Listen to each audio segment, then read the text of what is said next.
नमस्कार, तुम्हा सर्वांचं अगदी मनापासून स्वागत. आपण या सेशनमध्ये आगामी काळात होणाऱ्या CDPO अर्थात महिला विभाग बाल विकास विभागातील ही जी काही तुमची पोस्ट आहे आणि या संदर्भात असणारा आपला होणारा पेपर आणि याच्यामध्ये पेपर 2 मध्ये पाहिलं तर 1 मध्ये सुद्धा काही भाग जवळपास 25% भाग आणि पूर्णपणे पेपर 2 हा कायदे आणि नियम याच्यावर अवलंबून आहे आणि ते कायदे व नियम हे आपल्याला बरेचसे दिलेले आहेत आणि त्यातला मधला प्रत्येक नियम आणि कायदा जो आहे तो आपला सविस्तर अभ्यासणं गरजेचं आहे, कारण स्कोअर हा तिथंच ठरणार आहे.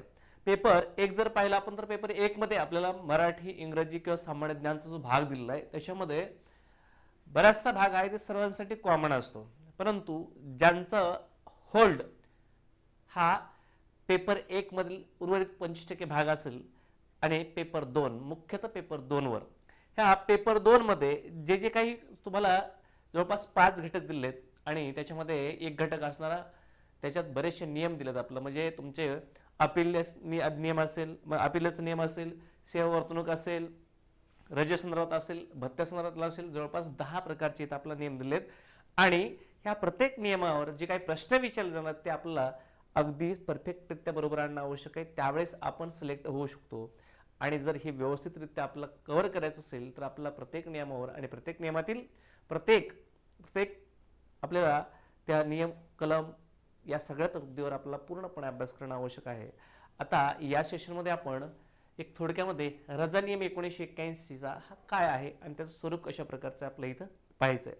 म्हणजे एकंदरीत हा जो रजा नियम आहे हा 1981 असून लागू कधी झाला तर 15 ऑगस्ट 1981 ला, म्हणजे तसा तो 23 जुलै 1981 ला तो प्रदर्शित झाला होता, म्हणजेच राजपत्रात प्रसिद्ध झाला, परंतु त्याची अंमलबजावणी प्रत्यक्षात पाहिली तर 15 ऑगस्ट 1981 पासून झाली. आणि हे करण्यामागचं कारण काय होतं तर रजेच्या नियमामध्ये स्पष्टता आणणं, सुसूत्रपणा आणणं आणि ज्या काही बरेचसे काही तरतुदी आहेत त्या तरतुदी करण्यात आवश्यक होतं. आता आपल्याला जसं की आपले भारतीय राज्यघटना आपला आहे, भारतीय राज्यघटना आपण पाहायचं म्हणतात आपल्याला काही मूलभूत हक्क आहेत, कलम 12 पासून ते 35 पर्यंत आपल्याला भारतीय राज्यघटनेत भाग 3 आहे आपलं फंडामेंटल राईट्स म्हणून, तर त्याच्यामध्ये ते आपले हक्क असतात, परंतु सगळ्याच गोष्टी आपल्या हक्काच्या असतात तर नाही. इथं रजा जी आहे ही रजा आपले हक्क असतो की नाही याच्यावर तुम्ही कलम आपला नियम क्रमांक 9 सांगतो, प्रकरण आपल्याला नियम क्रमांक 10 प्रकरण आपल्याला जे 2 नंबरचं प्रकरण दिलं 3 नंबरचं प्रकरण त्याच्यामध्ये या तरतुदी आहेत, म्हणजे आपल्याला ह्या सगळ्या तरतुदी आपल्याला पाहणं आवश्यक ठरणार आहे. इथे आपण याची पार्श्वभूमी अशी पाहूया की हा रजा नियम म्हणजे का आला, ह्याचं मुख्य उद्दिष्ट काय, का आणलं किंवा याची वैशिष्ट्य काय आहेत, हा एक आपला बाब ही आपला अभ्यासणं आवश्यक आहे. महाराष्ट्र नागरी सेवा रजा नियम 1981 आहे आणि तयार करण्यामागील काय कारण होतं तर कर्मचाऱ्यांसाठी ज्या रजा नियमांचं सुलभीकरण करायचं आणि त्यामागील नियमामधील त्रुटी दूर करणं, म्हणजे जे काही कमतरता आहे त्या दूर करायच्या होत्या, त्याच्या सुसूत्रपणा आणायचा होता, जेणेकरून त्या कर्मचाऱ्यांना आवश्यक त्यावेळेस रजाही मिळाल्या पाहिजे, त्यासाठी एक नियमावली असली पाहिजे. आणि दुसरी गोष्ट याच वेळेस शासनावर ताण सुद्धा आला नाही पाहिजे, शासकीय विभागावर ताण सुद्धा आला नाही पाहिजे, कारण ॲट अ टाइम आपण सर्वांना रजा देऊ शकत नाही. आणि त्याच वेळेस म्हणजेच ही अशी सिच्युएशन असते की एकतर शासकीय कामकाजही व्यवस्थित चाललं पाहिजे कारण जबाबदारी आहे, आणि दुसरी गोष्ट जी कर्मचारी आहेत त्यांनाही कुटुंब आहे, त्यांनाही गरजा आहेत, त्यांनाही कामं असतात, त्यांनाही रजा मिळाल्या पाहिजेत, म्हणून जी काही सर्कल आहे हे व्यवस्थित सुसूत्रपणा करणं किंवा व्यवस्थित प्रकारे करणं ही आवश्यक होतं, त्यामुळे ही नियमावली आणली गेली. बघा याच्यामध्ये दूर करणं होतंच, परंतु कारण नियमावलीमधील बदलामुळे जे समजून घेण्यास अडचणी येत होत्या त्या नियमांची मुख्य वैशिष्ट्य म्हणजे अर्जदारांना अनेक प्रकारच्या रजा आवश्यक असतात किंवा रजासाठी आपण अर्ज करत असतो, मग ते वेगवेगळ्या प्रकारचे आता प्रत्येकाला वेगळे असते. आपल्याकडे प्रोसित रजा असते, अर्जित रजा असते, आपल्याला वैद्यकीय रजा असू शकते, वेगवेगळ्या प्रकारच्या रजा आहेत. ह्या वेगवेगळ्या प्रकारच्या रजा वेगवेगळ्या व्यक्तींना लागत असतात. आता कोणाला अचानक इमर्जन्सीमध्ये लागते, वैद्यकीय रजा अचानक दिली जाऊ शकते आणि ते देणं आवश्यकही असते. मग याच्यामध्ये हे नियमावली बनवणं त्यासाठी आवश्यक होती आणि ही नियमावली त्यामुळे तयार करण्यात आली. आता आपल्याकडे मिळतं अर्जित रजा, अर्धवेतन रजा, वैद्यकीय रजा या वेगवेगळ्या प्रकारच्या आपल्या रजा असतात आणि या रजाची नियमावली बनवणे सुशिस्त आणणे हे आवश्यक होतं. याची कायद्याची जी उद्दिष्टे आहेत ती नियमांचं एक तर पहिलं की नियमांचं सुलभीकरण करणं, स्पष्टता आणणं याच्यामध्ये, ठीक आहे. आता याच्यात जर पाहिलं तर जुन्या नियमामधील दुरुस्त्यांमुळे निर्माण झालेली गुंतागुंत कमी करून रजा नियम सोपे करणे हे आपलं काय होतं पहिलं उद्दिष्ट होतं या कायद्याचं, ह्या नियमाचं. आणि त्याप्रमाणे त्यासाठी हा नियम करण्यात आला. एक मुळात हे भाग. दुसरी गोष्ट स्पष्टता आणणे, म्हणजेच विविध प्रकारच्या रजा ज्या आहेत, आपण असं म्हटलं आताच्या वैद्यकीय रजा, आकस्मिक रजा, अर्जित रजा, अर्धवेतन रजा, या आणि त्या नियमाच्या अटी स्पष्ट करणे, अंमलबजावणी ह्याची सुलभ करणे हे आपलं वैशिष्ट्य आहे, याचं उद्दिष्ट आहे. प्रशासनामधील नियमांची अंमलबजावणी करणे सोपे व्हावे यासाठी नियम स्पष्ट करणे, ही आपलं काय ही उद्दिष्टे समोर ठेवून काय केलेलं आहे, हा नियम करण्यात आलेला आहे. आपला तर पहिला प्रश्न असाच पडू शकतो की हा नियम कधीचा आहे. ठीक आहे, कधीचा आहे तर 1981 लागू झाला 15 ऑगस्ट 1981. राजपत्रात प्रसिद्ध झाला TV ला 1981. म्हणजे काही फॅक्ट आहेत आपल्या लक्षात ठेवणं आवश्यक आहे आणि ते महत्त्वाचं सुद्धा आहे. आता बघा रजेचे प्रकार सांगितले, त्याच्यामध्ये वैशिष्ट्य काय आहेत की रजेचे प्रकार याच्यामध्ये टाकले. आपण अंतिम मर्यादा टाकली आहे, किती दिवसापर्यंत असली पाहिजे, त्यासोबतच रजेचा हक्क या संदर्भात बाबी स्पष्ट केल्या आहेत. कर्मचाऱ्यांसाठी विविध प्रकारच्या रजा तरतूद आहे, जसे की अर्जित रजा, अर्धवेतन, वैद्यकीय रजा.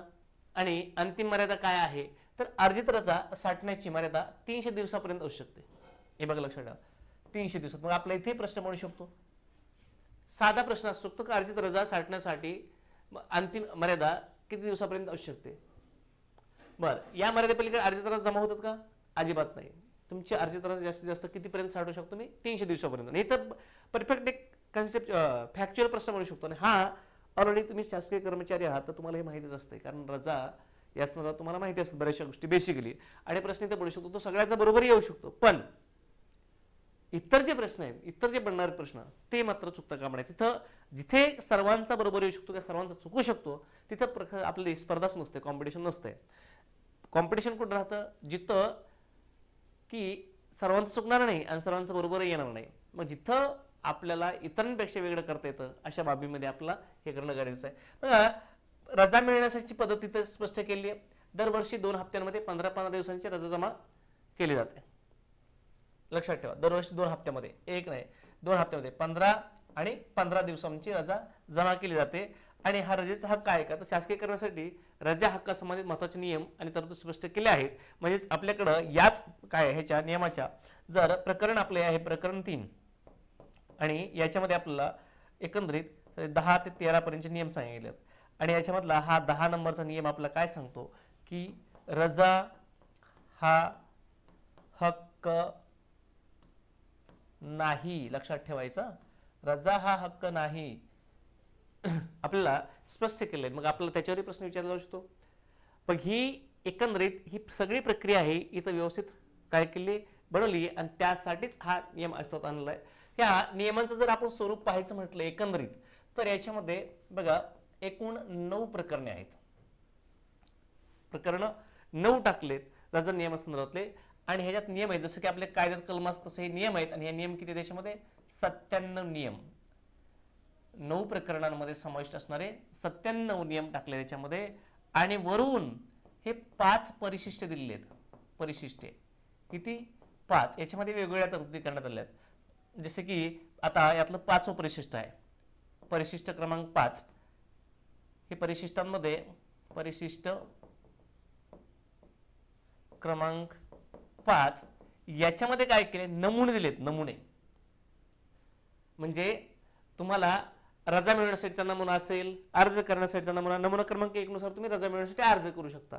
तो प्रकार इथं दिलेला आहे. मग एकूण जवळपास किती नमुने दिले त्याच्यामध्ये परिशिष्ट क्रमांक 5 मध्ये जवळपास 9 प्रकारचे नमुने दिलेले आहेत. ठीक आहे, हे सुद्धा आपल्याला इथं माहित असणं आवश्यक आहे. आता यातला तुम्हाला सगळ्यांना सगळ्या बाबी माहीत असतील असं नाही, कारण प्रत्येक जण आपापल्या कामापुरता मर्यादित असतो. तुम्ही शासकीय सेवेत आहेत, परंतु तुम्हाला शासकीय सेवेमध्ये तुम्हाला कोणतं काम आहे, तुम्ही कुठे आहे, तुम्हाला आवश्यकता काय भासते त्यात पुरती गरज येते. जेवढी आपलं गरज लागते तेवढंच आपण काम पाहत असतो. म्हणजे आपल्याला सगळं माहिती असतं का नाही. सॉरी, इथं किती नमुना क्रमांक परिशिष्ट 5 मध्ये नमुने किती? 10 नमुने दिलेले आहेत. लक्षात ठेवा. म्हणजेच हे नमुने किती आहेत? 10 आहेत. यांची तरतूद कुठे केली आहे? या परिशिष्ट क्रमांक 5 मध्ये केली आहे. आणि या परिशिष्ट क्रमांक 10 मध्ये 10 वेगवेगळ्या प्रकारचे अर्ज करण्यासाठीचे नमुने आहेत. ते म्हणजे तुम्हाला रजा हवी आहे तर कोणत्या नंबरमध्ये 1 नंबरच्या नमुन्यामध्ये तुम्ही फॉर्म भरून द्यायचा. त्यांना 1 नमुना घ्यायचा, त्याच्यामध्ये तुम्ही ते भरून द्यायचं. तुम्हाला हे बऱ्यापैकी माहित असेल सगळ्यांना ही गोष्ट. ठीक आहे, पण या सगळेच तुमचे हे जी 5 परिशिष्टांमध्ये काय काय आहे आणि या 10 नमुने कशाचे आहेत, वेगवेगळ्या प्रकारचे. यातले इला येते तुम्हाला 2-3 माहीत असू शकतो वेगवेगळ्या प्रकारचे. म्हणजे आपला 10 प्रकारचे नमुने, म्हणजे नमुना क्रमांक 1 मध्ये काय आहे, 2 मध्ये काय आहे, हे आपल्याला इन डिटेल्स माहीत असणं गरजेचं आहे. ठीक आहे. बरं, परिशिष्ट 1 मध्ये 5 परिशिष्ट दिले आपल्याला. परिशिष्ट 1 मध्ये काय, 2 मध्ये काय, 3 मध्ये काय, 4 मध्ये काय, 5 मध्ये काय, हे आपल्याला माहिती पाहिजे. जसं की या परिशिष्ट 5 मध्ये आहे, नमुने दिलेत आणि ते नमुने आपल्या रजेत संदर्भातल्या बाबी आहेत, अर्ज करणं संदर्भात बाबी आहेत. तर त्या 10 प्रकार दिलेत आणि 10 प्रकारामध्ये वेगवेगळ्या काय काय आहे हे आपल्याला माहित पाहिजे, कारण प्रश्न इथं बनतोय. ठीक आहे, हे आपल्याला माहित असणं गरजेचं आहे. मग हा लागू कायदा लागू कोणाला आहे, म्हणजे नियम लागू कोणाला आहेत, तर महाराष्ट्र शासनाच्या सेवेतील कर्मचाऱ्यांना लागू आहे.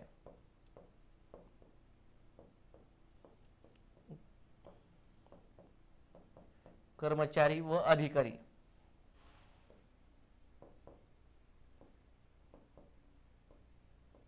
हा लागू आहे, हे लक्षात ठेवायचं. आपल्याला इथं कोणाला लागू आहे हे विचारणार नाही, कारण ते महाराष्ट्र शासनाचं आहे, म्हणजे महाराष्ट्र शासनाचं सर्व कर्मचाऱ्यांना लागू आहे. पण याच्यामध्ये आपण आल्याच्या नंतर हे डिटेल्स आपल्याला माहीत असली पाहिजे. 9 प्रकरणांमध्ये आणि 97 नियमांमध्ये हा विभागलेला एक नियमाचे प्रकारे परिशिष्ट याच्यामध्ये 5 आहेत. 5व्या परिशिष्टात जसे की तुम्हाला नमुने सांगितलेत, 10 प्रकारचे नमुने सांगितलेत, लागू कोणला आहे, कोणत्या नमुन्यात काय तरतूद आहे, या बाबी आपल्याला इत्यंभूत अभ्यासणं अत्यावश्यक आहे, हे गरजेचं आहे. आता याच्यामध्ये आपला प्रश्न एकंदरीत हे आपलं सविस्तर पाहणंच आहे. आणि एकंदरीत आपला प्रश्न कसा पडू शकतो, जसं मी तुम्हाला सांगितलं की आपल्याकडे प्रकरण 3 चालू होतं 10 पासून 13 पर्यंत, आणि 10 मध्ये सांगितलं की तुमचा रजेचा हक्क, रजा हे हक्क आहे का. मग आपल्याला डायरेक्ट कन्सेप्टचे प्रश्न येऊ शकतो, रजा हा हक्क आहे का, या हो नाही किंवा वगैरे वगैरे ऑप्शन बनवू शकतात, आणि त्या अँगलला आपला प्रश्न विचारला जाऊ शकतो. आता याच्यावर कसे प्रश्न बनवू शकतात, फ्रेम होऊ शकतात, ते प्रश्नही मी घेणार आहे याच्यामध्ये काही. आपण इथं याला सविस्तररित्या थोडं पाहूयात. पहिल्या जे 9 प्रकरणं मी तुम्हाला सांगितलं, हे 9 प्रकरणांचे आहेत, त्याच्यात आपलं ओव्हरऑल थोडीशी बेसिकली माहिती आपण याच्यामध्ये पाहूयात. इथे तुम्हाला प्रकरण 9 दिसतंय, सॉरी प्रकरण 1 दिसतंय. ठीक आहे, हे प्रकरण 1 आहे प्रारंभिक, आणि याच्यामध्ये जास्त तरतूद नसतात. कोणत्याही कायद्यातले कोणत्याही नियमाचं पहिलं प्रकरण प्रारंभिक असतं, आणि त्या प्रारंभिकमध्ये कायद्याचं एकतर 2 कलमांची तरतूद दिली असते मोस्टली. पहिलं असतं की नाव, व्याप्ती, प्रारंभ, पहिला काय कलम, त्यानंतर दुसरं व्याख्या, त्यानंतर आपण पुढे गेलो तर आपल्याला त्याच्यामध्ये तिसरं प्रकरण म्हणजे दुसरं प्रकरण आणि 3 नंबर कलम पासून चालू होतं. बऱ्याचशा कायद्यांचा हा भाग इथं असतो. ठीक आहे, एकच मिनिट.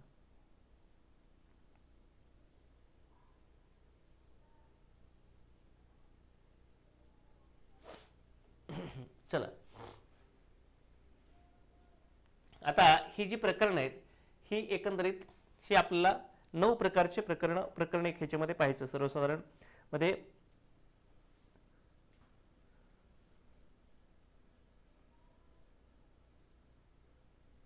चला, मी काय म्हटलं की प्रत्येक कायद्यामध्ये मोस्टली पहिलं प्रकरण प्रारंभिक असतं, प्रारंभिकच, आणि शेवटचं संकीर्ण असतं. आता या पहिल्या प्रकरणामध्ये बऱ्यापैकी 2 ते 3 कलमच असतात, म्हणजे शक्यतो पहिला नाव, व्याप्ती, प्रारंभ आणि दुसरं व्याख्या, आणि एवढं एक प्रकरण प्रारंभिक राहतं. 3 नंबर पासून कलम 3 किंवा नियम 3 पासून पुढे इन डिटेल्स जे काय कायदा आहे आपला ते सविस्तर असतो, किंवा नियम आहे तो सविस्तर असतो. पण याच्यामध्ये जर पाहायचं म्हटलं आपण तर हे प्रकरण जे 1 आहे, हे प्रकरण 1 मध्ये प्रारंभिक प्रायमरी ह्याच्यामध्ये 9 नियम सांगितले, 9 नियम याच्यामध्ये सांगितले. प्रकरण 2 पासून आपलं 10वा नियम चालू होतं. मगाशी मी सॉरी प्रकरण 3 असं बोललो तुम्हाला, 10 ते 13. प्रकरण 2 पासून 10 ते 13 पर्यंत प्रकरण 2 आहे, आणि ज्याच्यामध्ये ह्या तुमच्या इन डिटेल्स तरतुदीतून चालू केले आहेत. आता इथं आलो आपण पहिले एक नियमन, याचं नाव, संक्षिप्त नाव काय आहे, व्याप्ती आणि प्रारंभ, म्हणजेच याच्यामध्ये प्रत्येक आहे, आपण इथून घेऊ, डबल लिहायची काही आवश्यकता नाही आहे, घेतलंय. दुसरा जो नियम आहे म्हणजे प्रकरण 1चं सांगतो मी तुम्हाला. आपण प्रकरण 1 फक्त इथं पाहतो, आपला अशी प्रकरणं किती आहेत, 9 प्रकरण आहेत. ह्या पहिले 1 प्रकरणामध्ये 9 नियम आहेत. प्रकरण 1 मध्ये 9 नियम आहेत, प्रकरण 2 मध्ये 10 पासून 13 पर्यंतचे नियम आहेत, म्हणजे प्रत्येक प्रकरणात काही जास्त कमी जास्त प्रमाणात हे 97 नियम बसवलेत 9 प्रकरणांमध्ये. त्यातलं हे पहिलं प्रकरण ज्याच्यामध्ये एकूण 9 नियम आहेत. 97 पैकी 9 नियम पहिलं प्रकरण 1 मध्ये आहेत. आणि याच्यामध्ये पहिलं नियम काय आहे की नाव, व्याप्ती, प्रारंभ. ऍक्च्युली नाव आणि प्रारंभ एवढंच दिले. त्याला काय म्हणावं तर महाराष्ट्र शासकीय सेवा रजा नियम 1981. ठीक आहे. प्रारंभ घ्यायचा आहे 15 ऑगस्ट 1981. प्रश्न इथे म्हणू शकतो. 2 मध्ये काय सांगितलं? 2 मध्ये व्याप्ती लागू असणे. ठीक आहे. संक्षिप्त नाव, प्रारंभ, व्याप्ती कुठपर्यंत लागू आहे याचा हा भाग. नियम 3 रद्द करणे आणि वाचणे. ठीक आहे, म्हणजे जुने नियम रद्द करणे. नियम 4 काय सांगतो? अर्थ लावण्यासंदर्भात. नियमांचा अर्थ बनवण्याचा अधिकार कोणाला आहे? राज्यपालाला. मग इथेही आपला प्रश्न बनू शकतो. ठीक आहे. बर, 5वा नियम सांगतो शिथिल करण्याचे अधिकार. त्यानंतर 6वा नियम सांगतो प्रक्रिया नियम. सेवा पुस्तिका 7वा नियम. 8वा नियम आहे अधिकार प्रदान करण्याच्या बाबतीमधला. आणि 9वा नियम जे आहे तो व्याख्या, जे अर्जित रजा, अर्धवेळ रजा, वैद्यकीय रजा, वैद्यकीय प्रमाणाची व्याख्या. ही 9 मध्ये आपल्याला काय सांगितलंय? व्याख्या दिलेल्या आहेत. ठीक आहे. आता आपला हे इन डिटेल्स पाहायचं म्हटलं तर आपण काय करूयात? हे प्रकरण 1 जे आहे एवढं एक प्रकरणच आपण इन डिटेल्स पाहूयात. ठीक आहे. बघा इथं आलो आपण. नियम 1 काय सांगतो तर संक्षिप्त नाव काय आहे आणि त्याचा प्रारंभ कुठून झाला.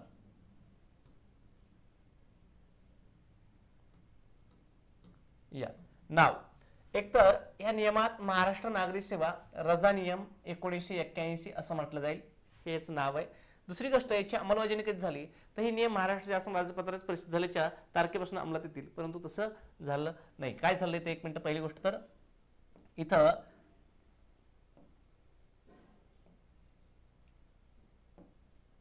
या इथे बघा हा जो नियम आहे हा 23 जुलै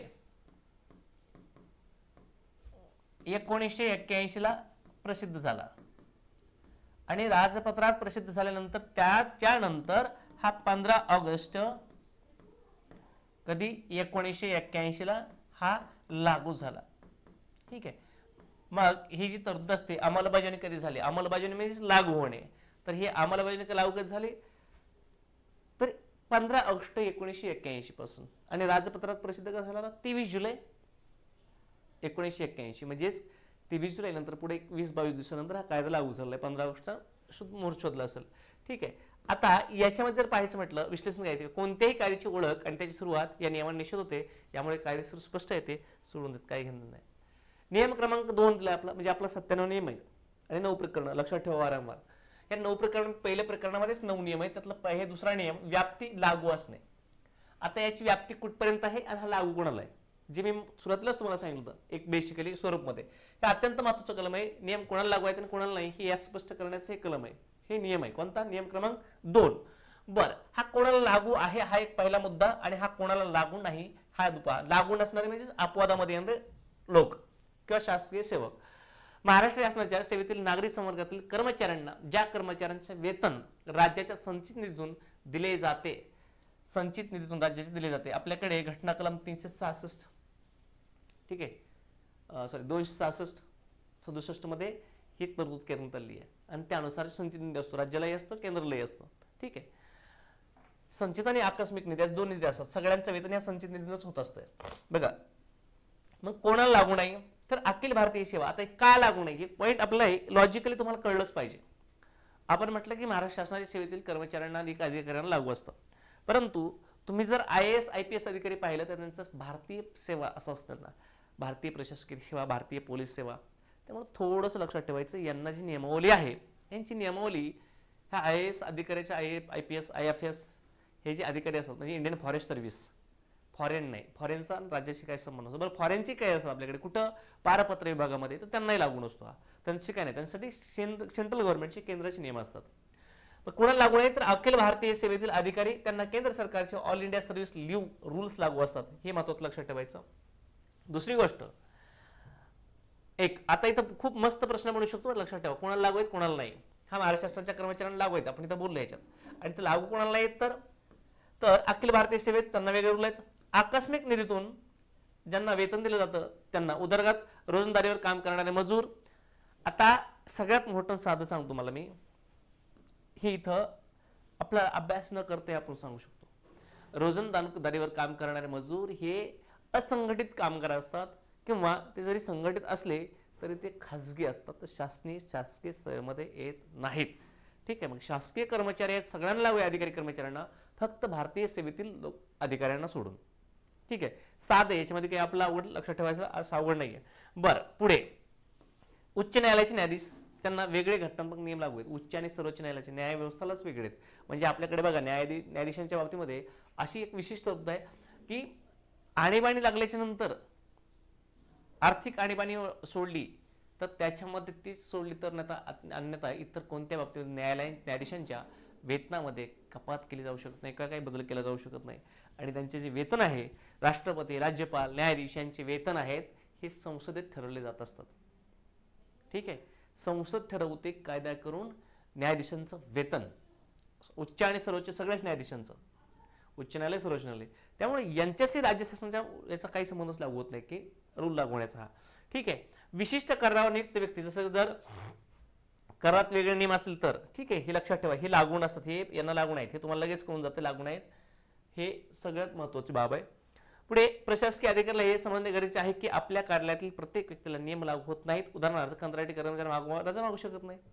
अगदी बरोबर. आता आपल्याकडे बघा, एखादं शासकीय डिपार्टमेंट असतं, परंतु आपण एखाद्या काही विशिष्ट कामांबाबतीमध्ये टेम्पररी टेंडर दिलेलं असतं किंवा काही लोकांना आपण एक तात्पुरत्या स्वरूपात घेतलेलं असतं, कंत्राटी म्हणून घेतलेलं असतं, तर त्यांना ही नियमावली, रजेची नियमावली लागू होत नाही. मग तुम्हाला साधा प्रश्न येऊ शकतो, खालीलपैकी कोणाला लागू नाही आणि कोणाला आहे.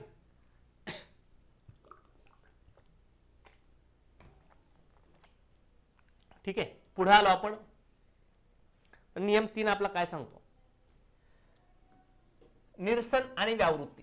आता निरसन व्यावृत्ती कोणती, म्हणजे निरसन काढून टाकणे किंवा संपुष्टात आणणे. मग आपल्याकडे प्रत्येक कायद्यामध्ये एक शेवटीचं कलम असतं की रद्द करणे. याच्या पूर्वीचं जे काही नियम असेल, नियमावली असेल जुनी, कालबाह्य झाली कारण आपण नवीन आणली, तर ती काढून टाकणे त्याचा अर्थ असतो. बघा, निरसन म्हणजे जुने नियम रद्द करणे आणि व्यावृत्ती सेविंग म्हणजे जुन्या नियमातील केल्या तरतुदी गोष्टी सुरक्षित ठेवणे.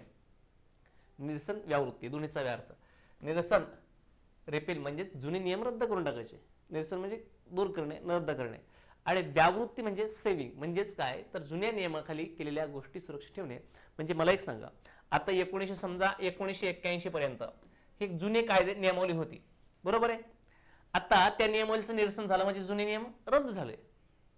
आणि व्यावृत्ती म्हणजे काय, जुने नियम जरी रद्द झाले असले तरी जुन्या नियमानुसार आतापर्यंतची कार्यवाही जी केलेली आहे ती सेवा, ती काय करणे, व्यावृत्ती म्हणजे सेविंग करणे, सुरक्षित ठेवणे, म्हणजे जी आहे ती काय केली. आपल्याकडे एक तत्व आहे बघा, कोणती एखादी व्यक्ती, समजा एखादी व्यक्ती राज्यपाल, राष्ट्रपती झाली आणि 4 दिवसानंतर त्यांना पदावरून दूर केलं असेल किंवा कोणती पंतप्रधान आली, तर त्यांनी प्रत्येक केलेली गोष्ट ही कायदेशीर असते. ठीक आहे, तसं ही निरसन करण्यामध्ये तो कायदा संपुष्टात आणणे जुना, आणि व्यावृत्ती म्हणजे काय की ते पहिले जे झालेले कायद्याने जी चालली प्रक्रिया आहे ती जतन करणे, सेव्ह करून ठेवणे, याचा अर्थ लक्षात ठेवायचा. तरतूद बघा पुढे, नियम लागू होण्यापूर्वी बॉम्बे सिव्हिल सर्व्हिस रूल्स 1959 लागू होते. नवीन नियम आल्यावर हे रूल्स काय झाले, म्हणजेच हे 1959 पासून ते 1981 पर्यंत काय होतं, बॉम्बे सिव्हिल सर्व्हिस रूल लागू होता. आणि हा रूल काय झाला, निरसित करण्यात आला, निरसित म्हणतात आपण याला, हा निरसित करण्यात आला. कधी, हे 15 ऑगस्ट 1981 ला. 15 ऑगस्ट 1981 का, कारण ज्या दिवशी हा नवीन नियम लागू होत असतो त्यावेळेस त्या दिवशी जुने नियम संपुष्टात येत असतात. म्हणून आपल्याला असे विचारलं जाऊ शकतं की हा रजा नियम जे आहे यापूर्वी कोणत्या नियम लागू होता, मग आपलं ते नाव लक्षात, बॉम्बे सिव्हिल सर्व्हिस रूल 1959, ही आपल्याला माहिती असणं आवश्यक आहे. याची व्यावृत्ती झाली कलम नियम 3 प्रमाणे. ठीक आहे, बरं. विश्लेषण, जुन्या नियमामध्ये मंजूर केली रजा किंवा सुरू असलेली रजा रद्द होत नाही. जुन्या नियमानुसार शिल्लक असलेली रजा तशीच पुढे नवीन नियमामध्ये कॅरी फॉरवर्ड केली जाते, पुढे ढकलली जाते. म्हणजे समजा आता नियम लागू झाला, कधीचा हा 59चा होता आणि तुमचा 15 ऑगस्टला 81ला नवीन नियम लागू झाला. मग मागेलचं जे काही होतं सेम पुढं कन्वर्ट केलं जातं. त्याला तुमच्या समजा कोणाच्या रजा 100 रजा बाकी आहेत, 50 बाकी आहेत, मग नवीन रूल तर चेंज झाला आहे, तर त्या तुमच्या पहिल्या शिल्लक आहेत ते काउंट केले जातात. ठीक आहे, हे म्हणजे कुणाचाही इथं हानी होणार नाही याची काळजी घेतली जाते. पुढे आलो आपण याच्यामध्ये नियम क्रमांक 4 अर्थ लावणे. कशाचा अर्थ लावायचा? तर तरतूद. जर या नियमाच्या अर्थाबद्दल काही शंका निर्माण झाली किंवा जर निर्माण झाला तर अंतिम निर्णय कोण घेणार आहे? महाराष्ट्र शासन. आणि महाराष्ट्र शासनामधला वित्त विभाग हा IMP करायचा, कारण हा कर्मचाऱ्याच्या वेतनासंदर्भातला रजेसंदर्भातला हा वित्त विभाग महत्वाचा आहे. बर, पुढे रजा मंजूर करणारा अधिकारी उदाहरण जिल्हाधिकारी स्वतःच्या मनाने नियम अर्थ बदलू शकतो का? अजिबात नाही. Point IMP. का बरं? कारण त्याला नियमाप्रमाणेच वागावं लागतं. दुसरी गोष्ट, पेच पडल्यावर राज्यपालांच्या नावाने वित्त विभागाकडे संदर्भ पाठवावा लागतो. राज्यपालांच्या नावाने वित्त विभागाकडे, म्हणजे अर्थाचा पेच पडला म्हणजे तर राज्यपालांच्या नावाने वित्त विभागाकडे संदर्भ म्हणजे वित्त विभागाला पाठवायचा, पण त्याच्यावर असेल प्रति राज्यपाल म्हणून थोडक्यात, आणि वित्त विभागाकडे पाठवायचा. का? जर काही याच्यामध्ये कायद्याचा अर्थ लावणं किंवा एखाद्या प्रकरणाचा अर्थ लावणं हे आपल्याला स्पष्टपणे समजत नसेल अशा कंडिशनमध्ये. नियम 5 शिथिल करण्याचे अधिकार. तर जर शासनाला असे वाटले आहे की यातील एखाद्या नियमामुळे एखाद्या कर्मचाऱ्यावर अन्याय होतोय तर शासन लेखी कारणे नमूद करून तो नियम शिथिल करू शकतो. कोण करू शकतो? महाराष्ट्र शासन. कोणतं शासन करू शकतंय? महाराष्ट्र शासन, MS गव्हर्नमेंट, कारण हा रूल महाराष्ट्र शासनाचा आहे. पूर्व परिस्थितीत सर्व रेकॉर्ड वाहून गेले असल्यास वैद्यकीय प्रमाणपत्र सादर करण्याच्या अटी शिथिल केल्या जाऊ शकतात का? येस. तुमचे डॉक्युमेंट्स हरवलेत म्हणजे आता खूप मोठं चक्रीवादळ आलंय आणि तुम्ही समुद्राच्या कडेला तुमचं घर आहे तर तुमच्यात काय नुकसान झालं त्यात मध्ये गेलं, बरोबर आहे, किंवा नैसर्गिक आपत्ती असेल अशा वेळेस, म्हणजेच पूर्व परिस्थितीचं उदाहरण दिलं. मध्यंतरी आपल्याकडे सोलापूर नगर, मराठवाडा नगर, कोल्हापूर या सोलापूर ह्या पट्ट्यात झालं होतं सेम. आणि या कायद्याचा काटेकोरपणा कमी करून त्याला मानवी चेहरा देतो. हा महत्व आहे याचं काय आहे या नियमाचं महत्व, की नाही तर तुम्ही वागलं पाहिजे. जर तुमच्याकडनं न चुकता नैसर्गिक चुकीमुळे जर काही नुकसान होत असेल तर शासन किंवा हा नियम तुम्हाला आधार देतो, म्हणजेच हा कठोरता कमी करतो आणि एक मानवी चेहरा देण्याचा प्रयत्न करतो. पुढे आलो आपण 6 नंबरचा आहे हक्क सांगण्याची कार्यपद्धती कशी असली पाहिजे. बघा, कर्मचाऱ्यांना रजेचा हक्क हा दावा तो हक्क ज्या दिवशी निर्माण झाला त्या दिवशी असत असले नियमावर आधारित असतो. म्हणजेच आता 1981 ला हा कायदा अस्तित्वात आला हा नियम, आणि हे रजेचा हक्क किंवा दावा सांगत असताना ज्या दिवशी नियम अस्तित्वात आलाय किंवा नियम लागू आहे त्याच नियमावर आधारित असलं पाहिजे. म्हणजेच पूर्वीच्या नियमावर तुमचा दावा आधारित नसला पाहिजे. तुम्ही जे दावा करतात ते सध्याच्या नियमावलीवर आधारितच असला पाहिजे. हा इथं तत्व लागू होतं. पुढे आलो आपण याच्यामध्ये, तुम्ही याच्या नियमांचा वापर करून 10 वर्षापूर्वीच्या घटनेचा हक्क मागू शकत नाही. याचं स्पष्टीकरण द्यायचं म्हटलं काय आहे, आज जे काय नियमावली आहे ती नियमावलीनुसार मागेल, म्हणजे पूर्वलक्षीप्रमाणे ह्या प्रभावाने हा लागू नसतो हे लक्षात ठेवायचं. तसेच नवीन नियम आल्यास जुन्या सवलती जुन्या रद्द झाल्या आहेत, ज्या रद्द झाल्या त्या मागता येत नाहीत. म्हणजे जुना नियम होता 1959चा, त्याच्यामध्ये तुम्हाला तुमचा समजा रजा हा हक्कच होता तुमचा, ठीक आहे, पण नवीन मध्ये आहे का? एक उदाहरण सांगतो मी, होता का नव्हतं माहित नाही, 1959चा आपण पाहिलाच नाही, कारण तो 1981लाच लुक झाला, म्हणजे तेव्हाचे बॅचचे सुद्धा आता रिटायर झाले असतील, बरोबर ना, रिटायर झाले असतील.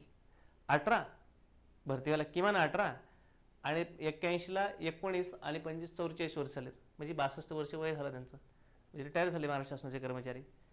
त्यामुळे तुम्हालाच माहीत नसेल तो त्याच्यात काय होतं माहीत नाही, परंतु ते हक्क त्याच्यात जे आहेत होते किंवा नव्हते ते आता आपण मागू शकत नाही. त्यात जर समजा रजा घेणं हा हक्क असेल तर आता आहे का? नाही. त्यात जर समजा आपण पकडले होता, पण आता सांगतोय कलम 10 नियम 10 सांगतोय की रजा हा तुमचा हक्क नाही, ठीक आहे. तसेच नियम आल्यास जुन्या सवलती रद्द केल्या जात. बघितलं आपण याच्यामध्ये 7 सेवा पुस्तिका असाईन तुमची सर्व्हिस बुक. मग तुम्हाला आपल्याला डायरेक्ट प्रश्न विचारू शकतो, सर्व्हिस बुक संदर्भात खालीलपैकी कोणत्या नियमात तरतूद करण्यात आली आहे? मग महाराष्ट्र रजा नियम, ठीक आहे, महाराष्ट्र रजा नियम 1981 नियम कोणत्या नियमात सर्व्हिस बुक संदर्भात तरतूद करण्यात आली आहे? तर नियम क्रमांक 7 सर्व्हिस बुक 7 ठीक आहे. तरतूद काय? प्रत्येक कर्मचाऱ्याची गॅजेट अधिकारी वगळता सेवा पुस्तिका ठेवणे अनिवार्य असतं, म्हणजे कंपल्सरी इथे, ठीक आहे. रजेच्या सर्व नोंदी या पुस्तकात केल्या जातात, पॉइंट, ठीक आहे. वगळायला कोण याच्यामध्ये? गॅजेट अधिकारी, म्हणजे राजपत्रित अधिकारी आपण म्हणतो त्याला, राजपत्रित अधिकारी यांना इथं सेवा पुस्तिका ठेवणं अनिवार्य नाही. मग आपला प्रश्न इथे बनू शकतो, एकतर प्रश्न 7 नियमावर बनेल, दुसरी गोष्ट इथं अपवाद कोण आहेत? गॅजेट अधिकारी वगैरे सगळ्यांना तुम्हाला सर्व्हिस बुक ठेवणं आवश्यक आहे. आणि याच्यामध्ये काय असतं तर बघा, तुम्हाला काय शिक्षा वगैरे झाली ना ती याच्यामध्ये असते. सर्व्हिस बुकवर तुमच्या खूप परिणाम करतं. सर्व्हिस बुक तुमचं तुम्ही किती काम चांगलं केलंय त्याच्यावर सर्व्हिस बुक मध्ये नोंद होते, आणि काही जर तुमच्याकडून चुका झाल्या असेल त्याची नोंद असते, इन डिटेल्स असतं. म्हणजे तुमची थोडक्यात शासकीय सेवेची कुंडली असते किंवा आरसा असतो तुमचं पूर्व चारित्र्य पाहण्यासाठी की तुम्ही सेवेमध्ये काय केलंय. तुम्ही कशा पद्धतीचे आहात सर्व्हिसबद्दल, कामाबद्दल, ते पूर्णपणे त्याच्यात लेखाजोखा असतो. मग याच्यामध्ये काय केलं तर सर्व नोंदी त्या पुस्तकात केल्या जातात. रजा मंजूर करण्यापूर्वी सक्षम प्राधिकरणाने सेवा पुस्तकात रजा शिल्लक आहे की नाही हे पाहणं बंधनकारक असतं. हे बंधनकारक खूप महत्त्वाचा शब्द आहे. प्रशासकीय शिस्त पुस्तिका सेवात अद्यावधी न ठेवणे प्रशासकीय कामातील हलगर्जीपणा मानला जातो, हे लक्षात ठेवायचे सुद्धा. ठीक आहे. आता याच्यामध्ये तुमचे सर्व उणिवा पॉझिटिव्ह पॉईंट सगळे असतात. तुम्ही काय चांगले काम केलं तेही त्याच्यामध्ये असतं, वाईट काम केलं तेही त्याच्यामध्ये असतं सेवा पुस्तिकेमध्ये. नियम 8 सांगतो अधिकार प्रदान करणे. ठीक आहे. Power declaration. शासन या नियमानुसार असले आपले अधिकार शक्ती दुय्यम अधिकाराला प्रदान करू शकते. हो. बरं. प्रत्येक रजा मंजुरीसाठी फाईल मंत्र्याकडे किंवा सचिवालयात जाणे शक्य नाही. आता बघा तुम्हाला एक साधन सांगतो. आपल्याकडे डीवायएसपी किंवा तिथून पुढचे वरचे IPS दराचे अधिकारी असतात, त्यांच्या रजा मंजूर करणं सॉरी त्यांचे बदली वगैरे संदर्भातले नियम कोणाकडे असतात, काही म्हणजे IPS IAS अधिकारीकडे, मग मुख्यमंत्र्याकडे गेलात. खालच्या दर्जाचे काय अधिकारी असतात त्यांचं गृहमंत्र्याकडे. त्याच्या खाली आलो आपण की मग काही जिल्हा पोलीस अधीक्षकांकडे असतात, म्हणजे शिपाई वगैरे असे एक ठरवून दिलेलं आहे. परंतु प्रत्येकच फाईल तिथं जाणं आणि त्यांच्याकडे आता मंत्री असतील, मुख्यमंत्री, गृहमंत्री अशी जी व्यक्ती असतात यांच्यामध्ये असंख्य कार्य असतात. त्यामुळं छोट्या पदावरचे जी व्यक्ती आहेत त्यांना म्हणजे क्लास 3, 4चे कर्मचारी यांना आपण या सगळ्या डायरेक्ट त्यांच्याकडे वेळ असू शकतो ते तेवढं करू शकता नाही. म्हणजे काय करायचं की जरी तिथं सांगितलं असलं की हे अधिकार कोणाला असतील, मुख्यमंत्र्याला असतील, ते मुख्यमंत्र्यांनी विशिष्ट अधिकाऱ्याकडे अर्ज ते अधिकार सोपवण्याची पद्धत असते. आणि सोपवल्यानंतर की ठीक आहे विशेष दर्जाचा अधिकारी हा हे मुख्यमंत्र्याच्या वतीने ही कार्य पार पडेल, तर ते अधिकार सोपल्यास तिथपर्यंत जायचं ती व्यक्ती तुमची काम करू शकते. मग प्रत्येक रजा मंजुरीसाठी फाईल मंत्र्याकडे किंवा सचिवालयाकडे जाणे शक्य नाही, म्हणून कार्यालयात प्रमुख, ठीक आहे, कार्यालय प्रमुख, हेड ऑफ ऑफिस किंवा विभाग प्रमुख यांना रजा मंजूर करण्याचे अधिकार प्रदान केलेले असतात. IMP करून ठेवायचं. कार्यालय प्रमुख किंवा त्याला आपण काय म्हणतो विभाग प्रमुख यांना रजा मंजूर करण्याचा अधिकार दिले असतात. आता अधिकारी फक्त अंमलबजावणी अधिकार वापरू शकतात, नियम बदलायचे वापरू शकतात ते बरोबर आहे, फक्त अंमलबजावणी करण्याचं वापरू शकतात, अंमलबजावणीसाठीच दिलेलं असतं. आता ह्या 9 मध्ये सांगितलं व्याख्या आपल्याला डेफिनेशन. अर्जित रजा कशाला म्हणायचं? सेवेच्या बदल्यात कजवलेली रजा. सेवेच्या बदल्यात म्हणजे काय, तुमची सिल्कच्या जातात, तुम्ही ऑलरेडी तुम्हाला सुट्टी असताना तुम्ही समजा रविवारी तुम्हाला सुट्टी आहे आणि तुम्ही सुट्टी असताना 4 दिवस काम केले तर ते तुमची अर्जित झाली, साठवण झाली, सेविंग झाली. ठीक आहे. नियमानुसार सेवेच्या बदल्यात कमवलेली रजा असते. अर्धवेतनी रजा कशाला म्हणायचं तर खाजगी किंवा वैद्यकीय कारणास्तव मिळणाऱ्या अर्ध्या पगाराची रजा. एक व्याख्या देतं. रजा वेतन सेवेवर असताना शासनाकडून दिली जाणारी मासिक म्हणजे याला पगार न म्हणता रजा वेतन म्हणतात. हे पण पॉईंट महत्वाचा आहे. आता आपल्याकडे बरेचसे आहेत काही म्हणजे आपल्याला काय म्हणतात एक शब्द आहे इंग्लिशमध्ये पेड लिव्ह असं काहीतरी म्हणतात त्याला. याच्यामध्ये समजा आपल्याकडे एखादी बघा आपल्याकडे एक नियम आहे, एखादी महिला असेल प्रसूती रजा आहे बरोबर आहे, किंवा काही इतर कोणी असेल त्यांना इमर्जन्सी म्हणजे आजारी पडलेत. आता ते केंद्रीय कर्मचाऱ्यांचं मला माहिती त्याच्यामध्ये मध्ये SIC ESIC ज्यावेळेस तुम्ही काहीतरी कारणानं तुम्हाला म्हणजे अनुपस्थित राहावं लागतं किंवा अनुपस्थित राहणं भाग पडतं की तुम्ही स्वतःहून राहत नसतात, काही कारणास्तव राहणं पडतं. अशा कंडिशनमध्ये तुम्हाला रजा वेतन म्हणजे वेतन रजा मंजूर केली जाते. ह्याला रजा वेतन म्हणतात किंवा वेतन रजा. म्हणजे रजेवर असताना शासनाकडून दिली जाणारी मासिक रक्कम, म्हणजे काही जण 4 महिने घरी असून सुद्धा त्यांना शासनाकडून पेमेंट मिळतं, त्याला आपण रजा वेतन म्हणतो. परदेशी सेवा, जेव्हा राज्य कर्मचारी एखाद्या स्वायत्त संस्थेत म्हणजे उदाहरणार्थ जिल्हा परिषद, महानगरपालिका, महामंडळ काम करतो आणि त्यांच्या पगार त्या संस्थेकडून मिळतो, तेव्हा त्यांना फॉरेन सर्व्हिस मध्ये असे मानले जाते. बघा लक्षात ठेवा, फॉरेन सर्व्हिस मध्ये म्हणजे ग्रामसेवक समजा पकडा, ठीक आहे, ग्रामसेवक असतील की एखादा अधिकारी आहे त्याला महापालिकेमध्ये नियुक्त केले, समजा मुख्य अधिकारी राज्य शासन सेवेतला अधिकारी आहे पण त्याला महानगरपालिकेचा प्रमुख केलेला आहे बरोबर ना. मग ते असतील कर निर्धारण प्रशासकीय अधिकारी, राज्य शासन त्याची भरती करत राज्यस्तरावर आणि ते नगरपालिकेमध्ये नगर परिषदेमध्ये कर निर्धारण अधिकारी म्हणून काम करत असतात, अशा टाईपचे. हे याची व्याख्या करण्यात आली. आता परदेश सेवा आपण पाहिलं, जेव्हा राज्य कर्मचारी एका स्वायत्त संस्थेत ते पाहिलं आपण, ठीक आहे. कर्तव्य म्हणजे ड्युटी कशाला म्हणायचं तर यात खालील गोष्टींचा समावेश होतो. कशाला? प्रशिक्षणाचा हक्क, प्रशिक्षणाचा काळ, हे ड्युटी असते. म्हणजे तुम्ही ज्या दिवशी जॉईन झाला तिथून पुढे तुमचं 6 महिने ट्रेनिंग आहे किंवा वर्षभर ट्रेनिंग आहे, 2 महिने ट्रेनिंग आहे, ट्रेनिंग सुद्धा तुमची काय असते तर कर्तव्य ड्युटी म्हणून असते. परीक्षाधीन कालावधी असतो तुमचा प्रोबेशनचा पिरियड, तेही काय असतो तुमची ड्युटी असते. पदभार स्वीकारल्याचा अवधी असतो जॉईनिंग टाइम, ते सुद्धा तुमची ड्युटी असते. हे तुमच्या कर्तव्यामध्ये हे घटक येतात. म्हणजे तुम्ही ज्या दिवशी जॉईन झालात ट्रेनिंगसाठी तिथून पुढचा प्रत्येक दिवस तुमचा ड्युटी असते. वैद्यकीय अधिकारी कोणाला म्हणायचं तर रजेसाठी कोणाचे प्रमाणपत्र चालेल तर तो ज्याचं प्रमाणपत्र चालतं तो, म्हणजे तिथं नियम करून दिला असतो की जिल्हा वैद्यकीय शल्य चिकित्सक वगैरे वगैरे त्यांचा तो रूल, त्यांचे प्रमाणपत्र ग्राह्य धरले असेल. मग त्यासाठी सांगितले की वैद्यकीय अधिकारी कोणाला म्हणायचं तर जिल्ह्याचा सिव्हिल सर्जन, मेडिकल बोर्ड किंवा नोंदणीकृत डॉक्टर, त्यांना आपण काय म्हणतो वैद्यकीय अधिकारी म्हणतो, कारण ह्या वैद्यकीय अधिकाऱ्याचं प्रमाणपत्र तुम्हाला आवश्यक असतं. ठीक आहे. आता हा आपण काय पाहिला, एकंदरीत आपण हे 9 नियम पाहिले. आपण प्रारंभिक प्रकरण 1 पाहिलं. ठीक आहे. प्रकरण 2 जे आहे तुम्हाला मी सांगितलं त्याच्यामध्ये 13 कलम जे 10 आहे, 10, 11, 12, 13 आणि हे 10च कलम हे महत्वाचं असं आहे. ठीक आहे की रजा हा आपला काय नसतो, हक्क नसतो, हे त्याची तरतूद करतं.